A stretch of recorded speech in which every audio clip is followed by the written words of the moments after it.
दोस्तों ये कहानी है 30 अक्टूबर 2013 की, जब भारत का बच्चा बच्चा क्रिकेट के मैदान में ऑस्ट्रेलिया से बदला लेने के लिए बेताब था। ये कहानी है भारत और ऑस्ट्रेलिया के बीच खेले गए 7 एक दिवसीय मैचों के उस महामुकाबले की, जब भारत की सरजमी पर कंगारुओं ने भारतीय टीम के गेंदबाजों की धज्जियां उड़ाकर भारतीय टीम को अपने क्रिकेट इतिहास का सबसे बड़ा 360 रनों का लक्ष्य दे दिया था। और अपने 360 रनों के इस महाविकराल लक्ष्य को देखकर ऑस्ट्रेलियाई टीम के खिलाड़ी अहंकार में ऐसे डूबे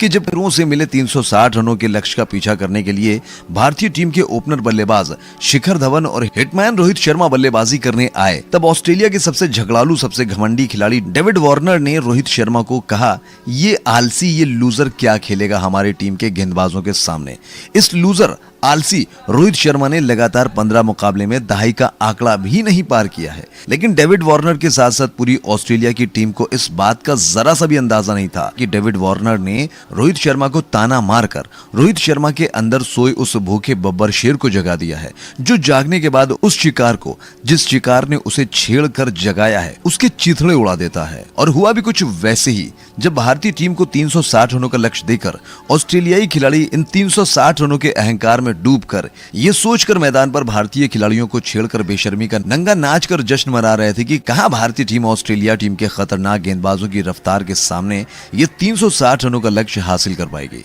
लेकिन भारतीय टीम के सामने 360 रनों का लक्ष्य देकर अहंकार में डूबे ऑस्ट्रेलिया टीम के खिलाड़ियों के साथ साथ पूरी ऑस्ट्रेलिया और पूरी दुनिया को इस बात का जरा सा भी अंदाजा नहीं था कि आज इस मुकाबले में पहले रोहित शर्मा का बल्ला, उसके बाद क्रिकेट की दुनिया के किंग विराट कोहली का बल्ला इस क्रिकेट के मैदान पर ऐसा तूफान लाने वाला है, जिसमें फंसकर ऑस्ट्रेलियाई टीम के रफ्तार के अहंकार कहे जाने वाले तेज गेंदबाजों के साथ साथ डेविड वार्नर सहित पूरी ऑस्ट्रेलिया टीम का गुरूर और ऑस्ट्रेलिया की बादशाहत तिनके की तरह हवा में उड़ जाएगी। ये कहानी है उस मुकाबले की, जिस मुकाबले में जब ऑस्ट्रेलिया से मिले 360 रनों के महाविकराल अभेद लक्ष्य का पीछा करने के लिए मैदान पर बल्लेबाजी करने आए हिटमैन रोहित शर्मा और किंग कोहली ने घमंड में डूबे ऑस्ट्रेलियाई टीम के गेंदबाजों की ऐसी ठुकाई, ऐसी पिलाई की कि हिटमैन और किंग की इस दर्दनाक ठुकाई ने ऑस्ट्रेलियाई टीम के गुरूर को तोड़कर ऑस्ट्रेलिया के घमंड को और उसके गेंदबाज के अभिमान को रोहित शर्मा और विराट ने सरे बाजार नीलाम करके ऑस्ट्रेलिया से क्रिकेट की बादशाहत को छीनकर ऑस्ट्रेलियाई खिलाड़ियों और ऑस्ट्रेलिया टीम के अहंकार का प्रतिकार किया था। हेलो, हाय, नमस्कार, आदाब, अस्सलाम वालेकुम, सत श्री अकाल। साथियों, स्वागत है आपका हमारे YouTube चैनल क्रिकेट एसटी में। साथियों, आज हम अपने इस वीडियो के जरिए रोहित शर्मा के हिट से हिटमैन और विराट कोहली के द किंग रन मशीन बनने की पूरी दास्तान लेकर आए हैं कि आखिरकार कैसे लगातार 15 पारियों में फ्लॉप होने के बाद जब भारत के साथ साथ पूरी दुनिया रोहित शर्मा के खिलाफ हो गई, उसके बाद कैसे सिर्फ एक डेविड वार्नर के ताने ने रोहित शर्मा को हिट से हिटमैन बना दिया। तो साथियों, आखिरकार कैसे 2005 में अंतर्राष्ट्रीय क्रिकेट में डेब्यू करने वाले रोहित शर्मा को लगातार 8 साल लग गए भारतीय क्रिकेट में खुद को स्थापित करते हुए। ये दौर रोहित शर्मा के लिए आसान नहीं था। इस दौरान रोहित शर्मा तमाम परेशानियों से लड़ते हुए क्रिकेट की दुनिया में एक ऐसा नाम बन गए जिसे लोग सदियों तक याद रखेंगे। तो साथियों, अगर आप भी रोहित शर्मा के फैन हैं और आप भी रोहित शर्मा को दुनिया का नंबर 1 बल्लेबाज मानते हैं, तो वीडियो को पूरा जरूर देखिएगा, आपको रोहित शर्मा की कसम। साथियों, भारत और ऑस्ट्रेलिया के क्रिकेट मैच हो या भारतीय टीम में रोहित शर्मा, विराट कोहली, महेंद्र सिंह धोनी और सुरेश रैना जैसे धुरंधर खिलाड़ी हों, तो वहीं ऑस्ट्रेलियाई टीम के शेन वॉटसन, जॉर्ज बेली, डेविड वार्नर, मैक्सवेल जैसे विध्वंसक खिलाड़ी हों, तो शायद ही दुनिया में इससे बेहतर देखने के लिए कुछ और हो। साथियों, चैंपियंस ट्रॉफी 2013 में रोहित शर्मा के बेहतरीन प्रदर्शन के बाद एक बार फिर रोहित शर्मा का बल्ला खामोश हो गया और पिछले 15 पारियों में रोहित शर्मा के बल्ले से कोई भी अर्धशतकीय और ना ही शतकीय पारी आई। रोहित शर्मा मैदान पर एक एक रन के लिए तरसने लगे। अब ऐसी हालत में भारतीय चयनकर्ताओं ने रोहित शर्मा के स्थान पर भारतीय टीम में अजिंक्य रहाणे और शिखर धवन को ज्यादातर मौका देने लगे। अजिंक्य रहाणे और शिखर धवन ने इस मौके का जबरदस्त फायदा उठाया, जिसकी वजह से इन दोनों ओपनर बल्लेबाजों का कद भारतीय क्रिकेट में धीरे धीरे बड़ा हो रहा था। जब जब अजिंक्य रहाणे और शिखर धवन को भारतीय टीम में मौका मिलता था, तब तब इन दोनों ओपनर बल्लेबाजों की जोड़ी ने क्रिकेट के मैदान पर अपना जौहर दिखाया था। और इन्हीं हालात में भारत और ऑस्ट्रेलिया के बीच 7 एक दिवसीय मैचों की सीरीज का आयोजन अक्टूबर और नवंबर के महीने में भारतीय सरजमी पर होना था। आईसीसी वर्ल्ड कप 2015 के पहले भारतीय टीम के लिए सबसे बड़ी एक दिवसीय सीरीज थी और इसी सीरीज के जरिए ही भारतीय चयनकर्ता आईसीसी वर्ल्ड कप 2015 के रण को भेदने के लिए भारतीय टीम एक विस्फोटक ओपनर की तलाश में थी। यानी कि कुल मिला जुलाकर यह कहना बिल्कुल गलत नहीं होगा कि भारतीय चयनकर्ता भारत और ऑस्ट्रेलिया के बीच होने वाले इस 7 एक दिवसीय मैचों की सीरीज के जरिए ही डिसाइड करने वाले थे कि अजिंक्य रहाणे, शिखर धवन और रोहित शर्मा में से कौन होगा आईसीसी वर्ल्ड कप 2015 में भारतीय टीम का ओपनर बल्लेबाज। भारतीय टीम के उस दौर के कप्तान महेंद्र सिंह धोनी के ऊपर लगातार दबाव बन रहा था कि वो रोहित शर्मा को टीम से बाहर करें, लेकिन भारतीय टीम के कप्तान महेंद्र सिंह धोनी भी ऐसे दौर से गुजर चुके थे जब महेंद्र सिंह धोनी ने सौरव गांगुली की कप्तानी में भारतीय टीम में डेब्यू किया था और डेब्यू करने के बाद लगातार 4 मुकाबले में फ्लॉप हो गए थे। तो उस दौर के कप्तान सौरव गांगुली के ऊपर भी कुछ इसी प्रकार का दबाव था कि वो महेंद्र सिंह धोनी को टीम से बाहर करें, लेकिन सौरव गांगुली ने महेंद्र सिंह धोनी को, दिनेश कार्तिक को और नमन ओझा की जगह पर भारतीय चयनकर्ताओं से लड़कर जबरदस्ती टीम में शामिल करके महेंद्र सिंह धोनी को दुनिया का सबसे महान कप्तान बना दिया। और आज महेंद्र सिंह धोनी पर भी इसी प्रकार का दबाव था कि वो रोहित शर्मा को टीम से बाहर करें, लेकिन भारतीय टीम के कप्तान महेंद्र सिंह धोनी को पता था कि रोहित शर्मा के पास विस्फोटक बल्लेबाजी करने की अद्भुत क्षमता है। बेशक आज वक्त और हालात भारतीय चयनकर्ता रोहित शर्मा के खिलाफ हैं। महेंद्र सिंह धोनी ने इसी विश्वास के चलते भारत और ऑस्ट्रेलिया के बीच 7 एक दिवसीय मैचों की सीरीज में एक बार फिर से रोहित शर्मा को मौका दिया। ऑस्ट्रेलिया विश्व क्रिकेट की एक ऐसी टीम जिसके पास दुनिया के बेहतरीन बल्लेबाज और घातक गेंदबाजों का खजाना था। वर्ल्ड क्रिकेट में ऑस्ट्रेलिया एक ऐसी टीम थी जब वो क्रिकेट के मैदान पर अपने रणकुंभरों के साथ मैदान पर उतरती थी तो सामने वाली टीम बिना मैच खेले ही आधा मुकाबला हार जाती थी। ऑस्ट्रेलिया के लिए न तो होम ग्राउंड मायने रखता था और न ही विदेशी सरजमी। ऐसी हालत में जब भारत और ऑस्ट्रेलिया के बीच में 7 एक दिवसीय मैचों की सीरीज की शुरुआत हुई तो पहले मुकाबले में ऑस्ट्रेलिया ने टॉस जीतकर पहले बल्लेबाजी करते हुए भारतीय टीम के सामने निर्धारित 50 ओवरों में 308 रनों का लक्ष्य दिया और ऑस्ट्रेलिया से मिले इन 308 रनों के लक्ष्य का पीछा करने के दौरान पूरी भारतीय टीम अपनी ही सरजमी पर ऑस्ट्रेलिया टीम के खतरनाक गेंदबाजों की खतरनाक रफ्तार के सामने सिर्फ 232 रनों पर ऑल आउट होकर ये मुकाबला 72 रनों से हार कर अपने अस्तित्व के लिए संघर्ष कर रही थी। ऐसी हालत में भारत और ऑस्ट्रेलिया के बीच दूसरा मुकाबला 16 अक्टूबर को सवाई मानसिंह क्रिकेट जयपुर में खेला जाना था। इस सीरीज में डिसाइड मैच शुरू होने से पहले किसको पता था कि ये मुकाबला आज किसी का करियर बना कर जाएगा और किसी का करियर बर्बाद करके जाएगा। इस मुकाबले के बाद भारत और ऑस्ट्रेलिया दोनों टीमों में कुछ खिलाड़ी ऐसे भी थे जो इस मुकाबले और इस सीरीज के बाद न तो फिर कभी नीली जर्सी में नजर आए और न ही पीली जर्सी में नजर आए। और किसे पता था कि इस मुकाबले के बाद विश्व क्रिकेट को रोहित शर्मा के रूप में एक ऐसा हिटमैन मिलने वाला है जिसकी भीषण और विस्फोटक बल्लेबाजी के सामने वाली टीम के गेंदबाजों में एक ऐसा खौफ पैदा हो जाएगा कि उसे सपने में भी रोहित शर्मा नजर आएगा और वो सपने में भी रोहित शर्मा के सामने गेंदबाजी करने के लिए हिम्मत नहीं जुटा पाएगा। हजारों दर्शकों से खचाखच भरा ये Sawai Mansingh cricket stadium. Australia के कप्तान जॉर्ज बेली ने टॉस जीतकर पहले बल्लेबाजी करने का फैसला किया क्योंकि आम तौर पर इस सीरीज में अब तक जितने भी मुकाबले हुए थे उन मुकाबलों में टॉस जीतकर बल्लेबाजी करने वाली टीम ने बाजी मारी थी और बेंगलुरु के इस मैदान पर रन चेज के आंकड़े भारतीय टीम के कप्तान महेंद्र सिंह धोनी के होश उड़ा रहे थे क्योंकि इस ग्राउंड पर अभी तक जितने भी मुकाबले खेले गए थे उन मुकाबलों में 80% मैच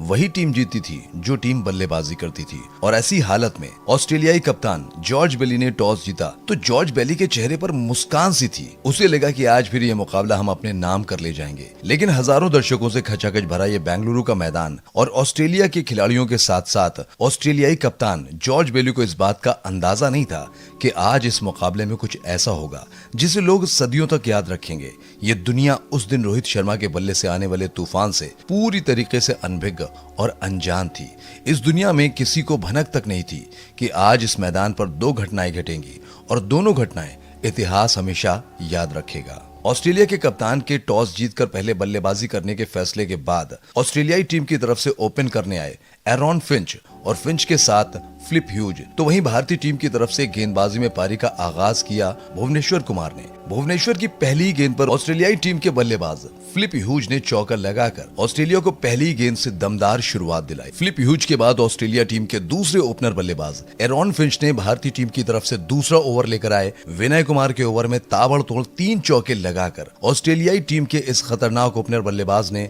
इस दूसरे वनडे मुकाबले को T20 बनाकर भारतीय गेंदबाजों पर काल बनकर टूट पड़ा और सिर्फ 12 ओवर की समाप्ति के बाद ऑस्ट्रेलियाई टीम के स्कोर को 80 रनों के पार पहुंचाकर महज 40 गेंदों पर अपना अर्धशतक पूरा कर लिया। जिस हिसाब से एरॉन फिंच और फ्लिप ह्यूज भारतीय गेंदबाजों पर कहर बरसा रहे थे, उसे देखकर ऐसा लग रहा था कि जल्द से जल्द अगर इन दोनों को नहीं रोका गया तो ये मुकाबला भारतीय टीम की पहुंच से शुरुआत के ओवर से ही काफी आगे निकल जाएगा। लेकिन इस दौरान भारतीय टीम की तरफ से 13वां ओवर लेकर आए विनय कुमार की गेंद पर एरॉन फिंच ने मिड विकेट के क्षेत्र में खेलकर सिंगल लेना चाहा, लेकिन मिड विकेट पर फील्डिंग कर रहे सुरेश रैना के रॉकेट थ्रो ने एरॉन फिंच का काम तमाम करके उसे पवेलियन का रास्ता दिखाया। एरॉन फिंच के आउट हो जाने के बाद ऑस्ट्रेलियाई टीम की तरफ से मैदान पर बल्लेबाजी करने आया टीम का सबसे विस्फोटक ऑलराउंडर बल्लेबाज शेन वॉटसन। और शेन वॉटसन ने मैदान पर आने के बाद पहले संभल कर उसके बाद एरॉन फिंच की तरह ही भारतीय गेंदबाजों पर विस्फोटक प्रहार करना प्रारंभ करके न सिर्फ ऑस्ट्रेलियाई टीम के स्कोर को 200 रनों के करीब पहुंचाया, बल्कि इस दौरान सिर्फ 39 गेंदों पर ही अपना अर्धशतक भी पूरा किया। लेकिन जब ऑस्ट्रेलियाई टीम का स्कोर 185 रन था, इसी दौरान एक बार फिर भारतीय टीम की तरफ से गेंदबाजी करने आए विनय कुमार की गेंद पर छक्का लगाने के प्रयास में शेन वॉटसन ईशांत शर्मा के हाथों कैच आउट होकर पवेलियन चलता बना। शेन वॉटसन के आउट हो जाने के बाद ऑस्ट्रेलियाई टीम की तरफ से मैदान पर बल्लेबाजी करने आया ऑस्ट्रेलिया टीम का कप्तान जॉर्ज बेली। एक तरफ जहां ऑस्ट्रेलिया टीम की तरफ से ओपन करने आए एरॉन फिंच, उसके बाद फिंच के आउट हो जाने के बाद शेन वॉटसन ने शुरुआत के ओवर से ही विस्फोटक बल्लेबाजी करके ऑस्ट्रेलियाई टीम के बड़े लक्ष्य की नींव रखी थी। तो वहीं ऑस्ट्रेलिया टीम की तरफ से ओपन करने आए फ्लिप ह्यूज अभी भी मैदान पर मौजूद थे और वो लगातार न सिर्फ एक छोर से ऑस्ट्रेलिया टीम के विकेटों को संभाल कर रखे, बल्कि बीच बीच के ओवरों में छक्के और चौके लगाकर ऑस्ट्रेलिया टीम के स्कोर को एक बड़े लक्ष्य की तरफ ले जाने के साथ साथ अपने शतक की तरफ भी बढ़ रहे थे। लेकिन जब फ्लिप ह्यूज 83 रनों पर बल्लेबाजी कर रहे थे और ऑस्ट्रेलिया का स्कोर 36 ओवर की समाप्ति के बाद 215 रन था, तब इसी बीच भारतीय टीम की तरफ से गेंदबाजी लेकर आए रविचंद्रन अश्विन की पहली गेंद पर छक्का लगाने के बाद फ्लिप ह्यूज अश्विन की दूसरी गेंद पर विकेट कीपर महेंद्र सिंह धोनी के हाथों कैच आउट होकर पवेलियन चलते बने। जब फ्लिप ह्यूज आउट हुए तब उस समय ऑस्ट्रेलिया का स्कोर 215 रन था और 37वां ओवर चल रहा था। ऐसी हालत में भारतीय टीम के कप्तान महेंद्र सिंह धोनी के साथ साथ भारतीय टीम के सभी खिलाड़ी यही सोच रहे थे कि हमारी टीम के गेंदबाज ऑस्ट्रेलियाई टीम के बल्लेबाजों को अगले 13 ओवरों में बहुत ज्यादा से ज्यादा 70 से 80 रन देकर ऑस्ट्रेलिया को 300 या 300 रनों के अंदर ही रोक लेंगे। ऐसा सोचने वाले भारतीय कप्तान और भारतीय खिलाड़ियों को इस बात का अंदाजा नहीं था कि फ्लिप ह्यूज के आउट हो जाने के बाद मैदान पर बल्लेबाजी करने आया ऑस्ट्रेलिया टीम का सबसे महापराक्रमिक व महाविध्वंसक बल्लेबाज ग्लेन मैक्सवेल और मैदान पर मौजूद ऑस्ट्रेलिया का एक कप्तान जॉर्ज बेली इन अगले 13 ओवरों में भारतीय टीम के गेंदबाजों पर इस वनडे मुकाबले को T20 बनाकर ऐसा कहर बनकर टूटेंगे, ऐसा काल बनकर टूटेंगे कि इस मुकाबले और इस सीरीज के बाद विनय कुमार जैसे गेंदबाज कभी भी भारतीय टीम के नीली जर्सी में नहीं नजर आएंगे। और इसकी शुरुआत मैक्सवेल ने अश्विनी की इसी ओवर की जब पहली गेंद का सामना किया तो उस गेंद को ऑन साइड के क्षेत्र में 6 रनों के लिए भेजकर कर दिया। इसके बाद तो मैक्सवेल जॉर्ज बेली के साथ रन रथ पे सवार होकर भारतीय गेंदबाजों पर ऐसी तबाही बनकर टूटा जैसे कोई बदमस्त हाथी चींटियों की झुंड को अपने पैरों के नीचे कुचलता हुआ आगे बढ़ रहा हो। मैक्सवेल और जॉर्ज बेली के इस तबाही का अंदाजा आप इस बात से लगा सकते हैं कि सिर्फ 42 गेंदों पर इन दोनों बल्लेबाजों ने भारतीय टीम के गेंदबाजों की लाइन और लेंथ की धज्जियां उड़ाकर 95 रन की पारी खेलकर ऑस्ट्रेलिया के स्कोर को 310 रनों तक पहुंचा दिया। इस दौरान मैक्सवेल ने सिर्फ 30 गेंद पर 170 की स्ट्राइक से तूफानी 53 रनों पर बल्लेबाजी कर रहे थे। लेकिन इसी दौरान भारतीय टीम की तरफ से गेंदबाजी करने आए भुवनेश्वर कुमार की गेंद पर मैक्सवेल अपने कप्तान जॉर्ज बेली की गलती की वजह से रन आउट होकर पवेलियन चलता बना। मैक्सवेल जिस समय आउट हुआ उस समय ऑस्ट्रेलिया का स्कोर था 310 और अभी भी 24 गेंदें शेष बची थीं।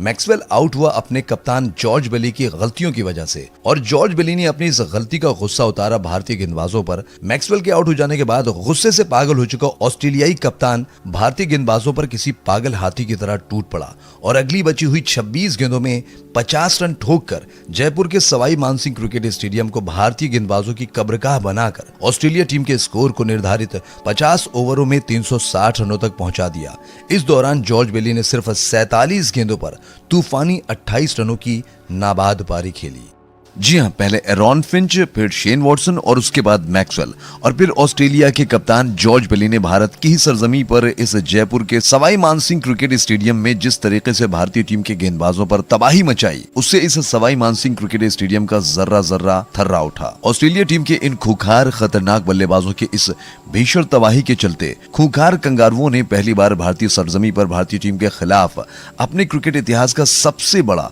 360 रनों का लक्ष्य भारतीय टीम के सामने रख दिया। ऐसे हालात में ऑस्ट्रेलिया की टीम के साथ साथ पूरी ऑस्ट्रेलिया और भारतीय टीम के साथ साथ भारतीय क्रिकेट फैंस और पूरी दुनिया ने मान लिया था कि जो भारतीय टीम पिछले मुकाबले में ऑस्ट्रेलिया टीम की खतरनाक गेंदबाजी के सामने 308 रनों के लक्ष्य का पीछा करने के दौरान सिर्फ 232 रनों पर ऑल आउट हो गई, वो भारतीय टीम कहां इस मुकाबले में ऑस्ट्रेलियाई टीम के उन खतरनाक गेंदबाजों के सामने जो पूरी दुनिया के बड़े से बड़े बल्लेबाजों के लिए आतंक का पर्याय बने हुए हैं, उनके सामने ये 360 रनों का लक्ष्य हासिल कर पाएंगी। ऐसी हालत में पूरी दुनिया ने यह मान लिया था कि इस दूसरे वनडे मुकाबले में भी भारतीय टीम को ऑस्ट्रेलिया के हाथों हार का सामना करना पड़ेगा। लेकिन जो लोग ऐसा सोच रहे थे कि आज ऑस्ट्रेलिया के हाथों एक बार फिर भारतीय टीम को हार का सामना करना पड़ेगा, वो लोग शायद इस बात से पूरी तरीके से अनजान थे कि इस भारतीय टीम में क्रिकेट के भगवान सचिन तेंदुलकर के रिटायर हो जाने के बाद उनकी विरासत को आगे बढ़ाने के लिए क्रिकेट की दुनिया का असली किंग बादशाह विराट कोहली आ चुका था।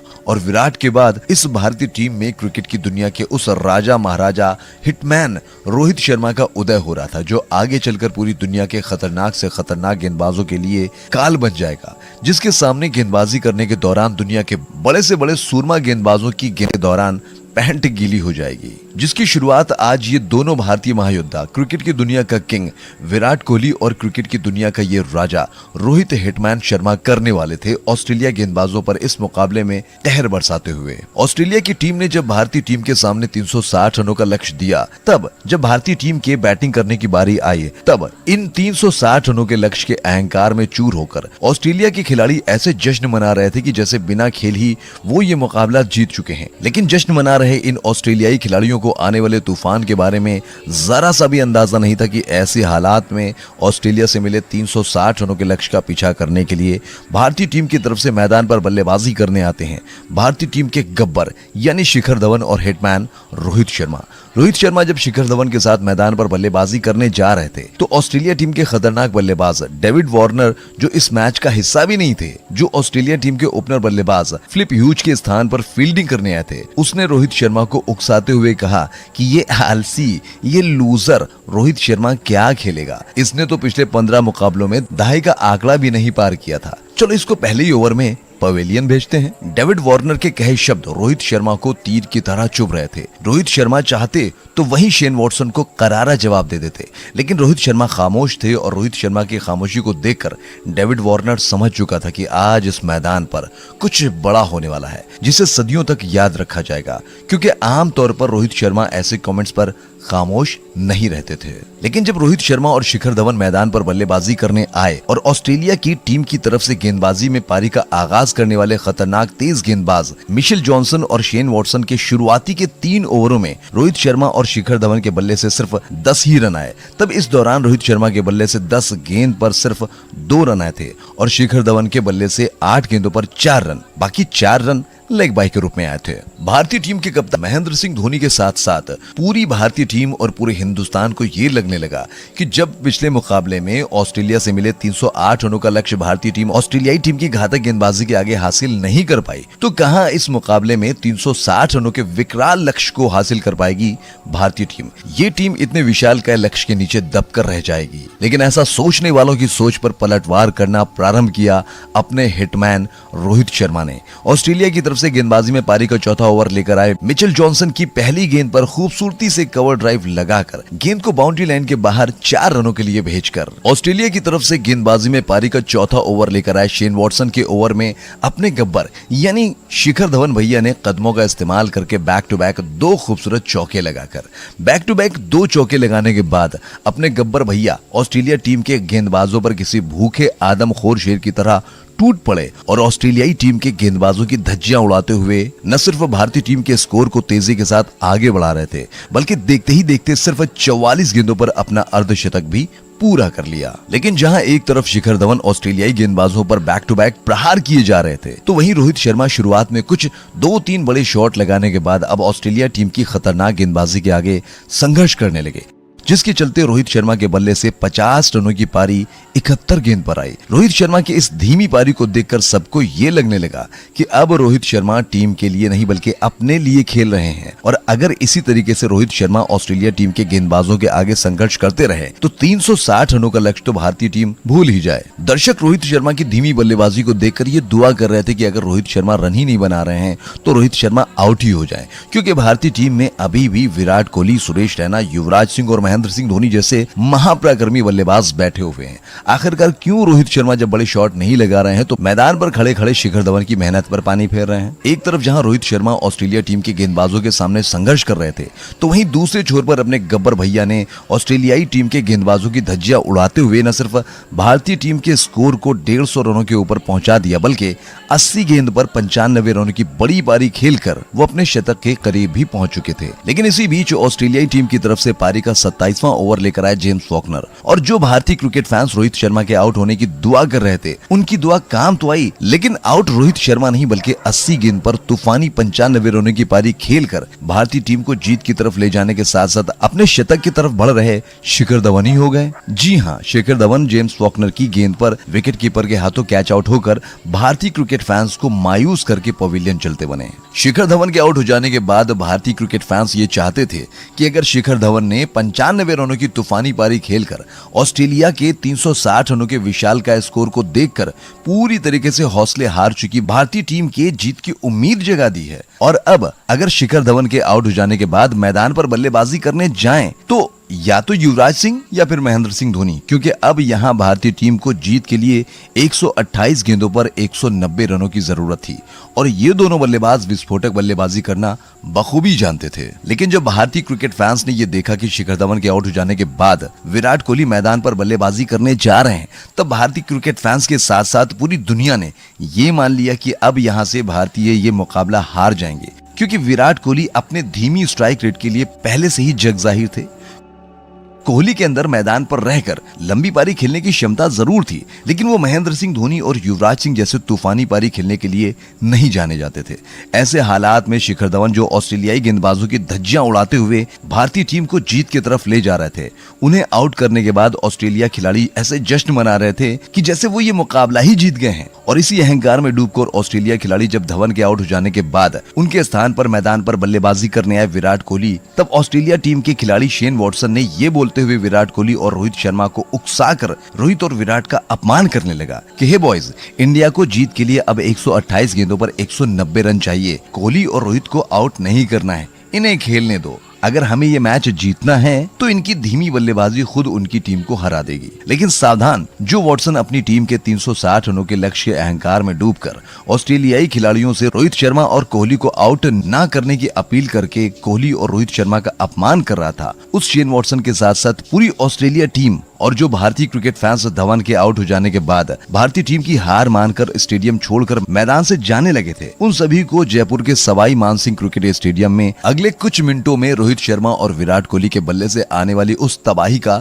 जरा सा भी अंदाजा नहीं था कि जिस तबाही में फंसकर ऑस्ट्रेलियाई खिलाड़ियों के साथ साथ जयपुर का ये सवाई मानसिंह क्रिकेट स्टेडियम का जर्रा जर्रा रोहित शर्मा और विराट कोहली से रहम की भीख मांगने वाला था। और इसकी शुरुआत विराट कोहली ने किया मैदान पर आने के बाद। ऑस्ट्रेलिया की तरफ से गेंदबाजी करने आए जेवियर की गेंद पर कदमों का इस्तेमाल करके छक्का लगाकर विराट कोहली के छक्के के बाद ऑस्ट्रेलिया टीम की तरफ से पारी का 29वां ओवर लेकर आए जेम्स फॉकनर, और फॉकनर के इस ओवर में विराट कोहली ने बैक टू बैक 2 चौके लगाकर उस भीषण रण का आगाज कर दिया, जिसकी कल्पना न तो ऑस्ट्रेलियाई टीम के खिलाड़ियों ने किया था और न ही भारतीय क्रिकेट फैंस और भारतीय खिलाड़ियों ने। विराट कोहली ने पहले छक्का, उसके बाद बैक टू बैक 2 चौका लगाने के बाद कोहली रोहित शर्मा के पास गए और उन्होंने शर्मा से कहा कि रोहित पाजी, आप खुल के खेलो, मैच का परिणाम जो भी होगा देखा जाएगा। फिर क्या था, विराट कोहली के इतना कहने के बाद रोहित शर्मा के अंदर जैसे दुनिया के सबसे विस्फोटक बल्लेबाज क्रिस गेल, वीरेंद्र सहवाग और युवराज सिंह तीनों की आत्मा एक साथ घुस गई हो। इस दौरान ऑस्ट्रेलियाई टीम की तरफ से पारी का तीसरा ओवर लेकर आए क्लिंट मैके, और क्लिंट मैके के ओवर की पहली गेंद पर लॉन्ग ऑफ के ऊपर से एक गगनचुंबी छक्का, उसके बाद बैक टू बैक 2 चौके ठोककर रोहित शर्मा ने क्लिंट मैके के इस ओवर में कुल 15 रन ठोककर हिटमैन ने ऑस्ट्रेलियाई गेंदबाजों के खिलाफ जंग का ऐलान करते हुए भारतीय टीम के स्कोर को 200 रनों के पार पहुंचा दिया। और जब 30 ओवर की समाप्ति के बाद भारतीय टीम का स्कोर 200 रनों के पार पहुंच गया, तब रोहित शर्मा और विराट कोहली को ये लगने लगा कि अब यहां से ये मुकाबला हम जीत सकते हैं, अगले 20 ओवर में 160 रन बन सकते हैं। फिर क्या था, जैसे ही भारतीय टीम का स्कोर 200 रनों के पार पहुंचा, उसके बाद रोहित शर्मा और विराट कोहली, जी हां, भारतीय टीम की ये जोड़ी जो भारत के दिल और धड़कन की जोड़ी कही जाती थी, इन दोनों ने मिलकर ऑस्ट्रेलिया के गेंदबाजों को छठी का दूध याद दिलाते हुए उन पर ऐसा काल बनकर टूटे कि ऑस्ट्रेलियाई गेंदबाजों में हाहाकार मच गई। इस दौरान विराट कोहली ने सिर्फ 24 गेंदों पर ही अपना अर्धशतक पूरा किया। विराट कोहली के अर्धशतक पूरा करने के बाद अब रोहित शर्मा और विराट कोहली की निगाहें ढूंढ रही थी ऑस्ट्रेलियाई टीम के उस गेंदबाज को जिसने जब रोहित शर्मा की धीमी बल्लेबाजी को देखकर और शिखर धवन के आउट हो जाने के बाद विराट कोहली मैदान पर बल्लेबाजी करने आए, तब उसने रोहित शर्मा और विराट कोहली को उकसाने के लिए ये बोलकर इन दोनों भारतीय महान खिलाड़ियों का अपमान किया था कि रोहित शर्मा और विराट कोहली को आउट नहीं करना है, इन दोनों की धीमी बल्लेबाजी ही इंडियन क्रिकेट टीम को हरा देगी। जी हां, मैं बात कर रहा हूं ऑस्ट्रेलियाई टीम के सबसे घमंडी खिलाड़ी शेन वॉटसन की। और आखिरकार वो वक्त भी आ गया जब रोहित शर्मा और विराट कोहली की तलाश पूरी हुई। जी हां, ऑस्ट्रेलियाई टीम की तरफ से पारी का 36वां ओवर लेकर आया शेन वॉटसन और वॉटसन के सामने थे अपने run machine king Kohli. Kohli ने अहंकार में डूबे शेन वॉटसन की पहली गेंद पर खड़े खड़े ऐसा करारा प्रहार किया कि गेंद किंग कोहली के बैट पर लगने के बाद रॉकेट लॉन्चर की तरह बाउंड्री लाइन के बाहर दर्शक दीर्घा में जा गिरी। अपनी पहली गेंद पर छक्का खाने के बाद शेन वॉटसन ने जब अपने इस ओवर की दूसरी गेंद डाली तो उस गेंद पर विराट कोहली ने कदमों का इस्तेमाल करके ऐसे थप्पड़ की तरह करारा प्रहार किया कि गेंद मैदान को चीरती हुई और शेन वॉटसन के होश उड़ाती हुई सीधे बाउंड्री लाइन के बाहर 4 रनों के लिए जा पहुंची। वॉटसन की पहली 2 गेंदों पर चौका और छक्का ठोककर विराट कोहली ने सिंगल लेकर स्ट्राइक रोहित शर्मा को देते हुए ये कहा कि लो भैया हिटमैन, तुम भी ऑस्ट्रेलियाई टीम के इस अहंकारी गेंदबाज से अपना बदला पूरा कर लो। मैंने तो अपना बदला ले लिया। किंग ने अपना बदला ले लिया और अब बारी थी हिटमैन रोहित शर्मा जी की। और बदला लेने के मामले में रोहित शर्मा जी कहां पीछे रहने वाले हैं। और ऐसे हालात में जब शेन वॉटसन ने अपने ओवर की चौथी गेंद डाली तो उस पर रोहित शर्मा ने ऐसा वज्र की तरह करारा प्रहार किया कि गेंद रोहित शर्मा के बैट से लगने के बाद ऑस्ट्रेलियाई गेंदबाजों के होश उड़ाते हुए तारामंडल के जरिए दर्शक दीर्घा में जा गिरी। वॉटसन की चौथी गेंद पर छक्का लगने के बाद रोहित शर्मा 5वीं गेंद डॉट हो जाते हैं। और जब वॉटसन ने अपने ओवर की आखिरी गेंद डाली तो वॉटसन की इस गेंद पर रोहित शर्मा ने कदमों का इस्तेमाल करके लॉन्ग ऑफ के ऊपर से ऐसा वज्र प्रहार किया कि गेंद हिटमैन के बल्ले से लगने के बाद वॉटसन के द्वारा किए गए अपमान का बदला लेती हुई बाउंड्री लाइन के बाहर 6 रनों के लिए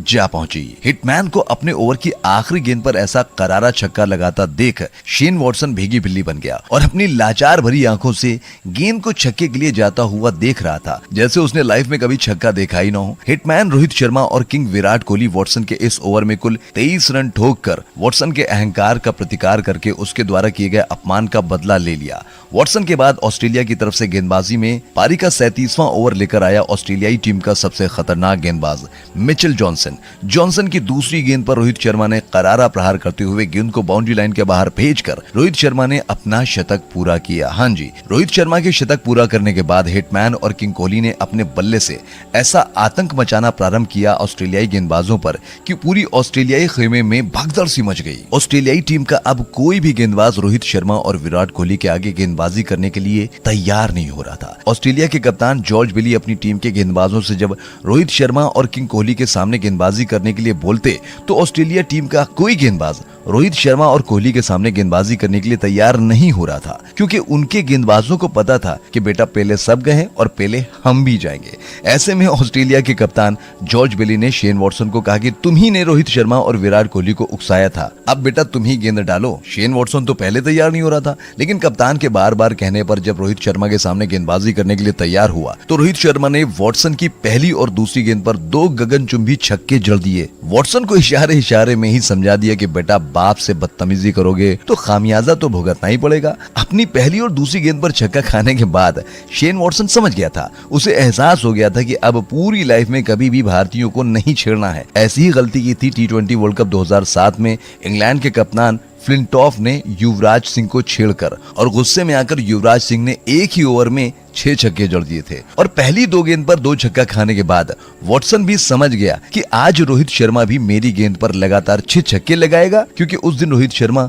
रन रथ पर सवार थे। शेन वॉटसन के कुछ समझ में नहीं आ रहा था कि रोहित शर्मा को कहां गेंद डालें, क्योंकि जहां जहां भी वो बॉल डालता था रोहित शर्मा उसी एरिया में गेंद को बाउंड्री लाइन के बाहर भेजते थे। अब ऐसे हालात में शेन वॉटसन रोहित शर्मा के हाथों छक्के खाने से बचने के लिए इंजरी का बहाना बनाकर ग्राउंड छोड़कर बाहर भागना ही बेहतर समझा। शेन वॉटसन रोहित शर्मा से अपनी जान बचाकर ग्राउंड से बाहर भाग गया। अब ऐसे हालात में ऑस्ट्रेलियाई कप्तान ने वॉटसन के ओवर की बची हुई 4 गेंदों को डालने के लिए अपने तेज गेंदबाजों का सहारा लेना चाहा, लेकिन ऑस्ट्रेलिया टीम के गेंदबाज रोहित शर्मा और किंग कोहली के इस रौद्र रूप को देखकर हिटमैन और किंग के सामने गेंदबाजी करने के लिए तैयार नहीं हुए। ऑस्ट्रेलिया टीम के तेज गेंदबाजों के अंदर रोहित शर्मा और कोहली के नाम के इस दहशत को देखकर उस समय के नए नवेले ऑस्ट्रेलिया टीम के ऑलराउंडर मैक्सवेल ने बची हुई 4 गेंदों को डालने की जिम्मेदारी अपने कंधों पर ये कहते हुए ले ली कि ऐसे बहुत से रोहित शर्मा और कोहली डोमेस्टिक क्रिकेट में मेरे सामने आए और चले गए। शेन वॉटसन के ओवर की बची हुई 4 गेंदों को डालने के लिए मैक्सवेल आया और मैक्सवेल के इन 4 गेंदों पर हिटमैन रोहित शर्मा ने एक गगनचुंबी छक्का लगाकर अगली गेंद पर सिंगल लेकर स्ट्राइक किंग कोहली को दे दिया और विराट कोहली ने अहंकार में डूबे मैक्सवेल की गेंद पर कदमों का इस्तेमाल करके ऐसा करारा प्रहार किया कि गेंद किंग कोहली के बैट पर लगने के बाद ऐसा लगा कि सीधे तारामंडल के जरिए ब्रह्मा जी के कमंडल में जा गिरी हो। और अब इस ओवर की आखिरी गेंद बची हुई थी और जब मैक्सवेल ने इस ओवर की आखिरी गेंद डाली तो उस आखिरी गेंद पर भी विराट कोहली ने कदमों का इस्तेमाल करके उस पर छक्का लगाने की नियत के साथ करारा प्रहार किया, लेकिन गेंद कोहली के बल्ले पर ठीक से आई नहीं। उसके बाद भी बाउंड्री लाइन के बाहर 4 रनों के लिए जा पहुंची। रोहित शर्मा और विराट कोहली, जी हां, भारतीय क्रिकेट की इस राम लखन की जोड़ी ने इस ओवर में कुल 4 छक्के और 1 चौके के साथ कुल 29 रन ठोककर उस ऑस्ट्रेलिया टीम के गेंदबाजों की बादशाहत को सरे बाजार नीलाम कर दिया, जिनकी गेंदबाजी के सामने दुनिया के बड़े से बड़े बल्लेबाज रहम की भीख मांगते थे। रोहित शर्मा और विराट कोहली के इस अद्भुत अविश्वसनीय विस्फोटक बल्लेबाजी को देखकर कमेंटेटर ने पहली बार रोहित शर्मा के नाम के आगे हिटमैन रोहित शर्मा और विराट कोहली के नाम के आगे the run machine king Kohli लगाकर संबोधित किया।